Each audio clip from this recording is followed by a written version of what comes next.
Okay, in this video we're going to explore Pascal's triangle and its connection to combinations in a little bit more detail. So in front of you here are the first 10 rows of Pascal's triangle, and remember, if you start counting from the top, you will actually get 11 rows there. So when you are counting rows in Pascal's triangle, start on 0. And the safest way, as I said before in a previous video, is to rely on one of these two diagonals here. Those obviously are numbered, and if you're looking for the 8th row, you can just slide along one of those diagonals until you find the number 8.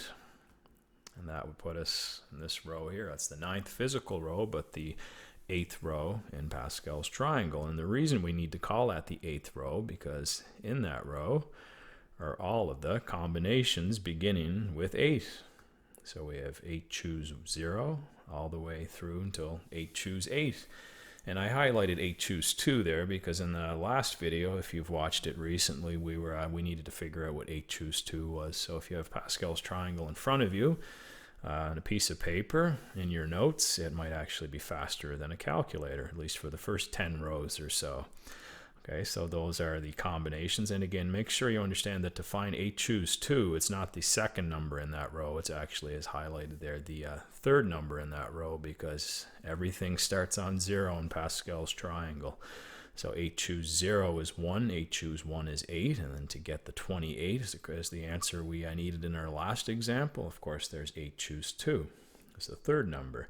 And over a little bit later in the row, you can start to see there's a symmetry in each row of Pascal's triangle, and I'm sure you've noticed that before. There's another 28 further along, and that's 8 choose 6, which, remember, in the last video was another alternate way that we could have counted the problem, and I said we could use either 8 choose 2 or 8 choose 6. And now that we can maybe see that in a little bit more clarity, if we just identify that 8th row in Pascal's triangle and see that once we reach that middle number, there's repetition and symmetry in that row. Okay, and to understand that symmetry a little bit better, as to how to predict what numbers are the same in any row of Pascal's triangle, those outer ones, which we'll highlight in a single color there, of course, 8 choose 1 and 8 choose 8. And ask yourself, what's the connection between those cyan numbers there, 1 and 8 at the end? Next pair of numbers that are identical are those 8s and magenta. And of course, they come from the combinations 8 choose 1 and 8 choose 7. And again, what's the connection between the second numbers? 1 plus 7. The pair 28s come from these two combinations, and I think at this point you can probably see the pattern. It's when those second numbers add together to give you the first number in your combination is how you can predict a symmetry in your Pascal's triangle, and I guess the equivalence of a pair of combinations. And those 56s are the same because one is 8 choose 3 and the other is 8 choose 5, and of course 5 plus 3 equals 8.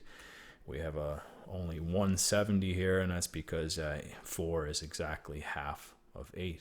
Okay, now so back to this word that we needed to count the number of arrangements of in the previous video. This een word, which remember was 6 steps in the eastern direction and 2 steps north in a counting paths problem on a grid. Now, of course, we can just use our combination formula.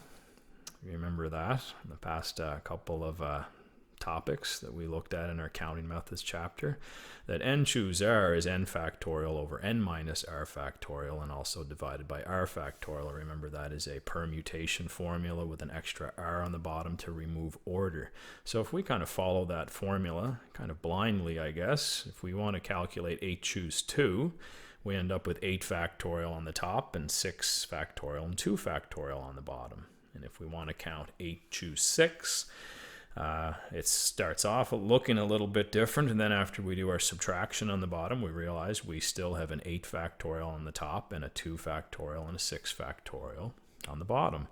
And just by kind of blindly using your formula, I think it also justifies why 8 choose 2 and 8 choose 6 are the same, and also gives you a little bit more insight into why that sum is so important of those second numbers, because if 6 plus 2 equals 8, you're going to end up with exactly the same numbers in the denominator following your combination formula.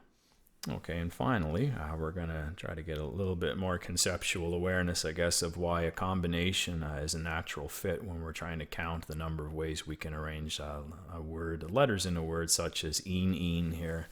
So we know 8 choose 2 and 8 choose 6 does the trick and gives us the correct answer. But again, and why is that? And it's not just a fluke that it happens to be in a Pascal's triangle row, and that's just how Pascal's triangle works. Well, no, the insight is that if you think of this 8-letter word as 8 spaces and you are choosing 2, well, what exactly are you choosing 2 of? And of course, there's a pink 2 and 2 pink ends.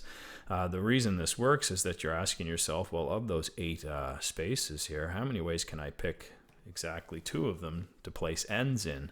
And the reason we're using a combination is because since those ends are identical, we do not want to count order here, because if I flip those ends left and right, it's still exactly going to be the same word, and it's going to be the same sequence of steps if we go back to our grid problem.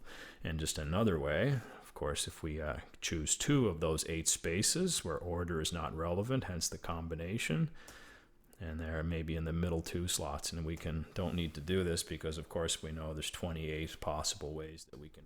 And if we consider the 8 choose 6, realize, hey, that's actually the same counting problem. If I look at those 8 spaces, and instead of saying how many ways can I pick 2 of those spaces to fill with ends, well, it's the same thing as saying, well, how many ways can I pick 6 of those spaces and fill it in with ease? And once those e's are filled in, we only have room for the 2 ends remaining. And we can just look at a couple of examples at randomly choosing any 6 of those 8 spaces. And remember, the combination is the tool that we need here, because that doesn't count order, and we definitely don't want to count order with all those repeated letters.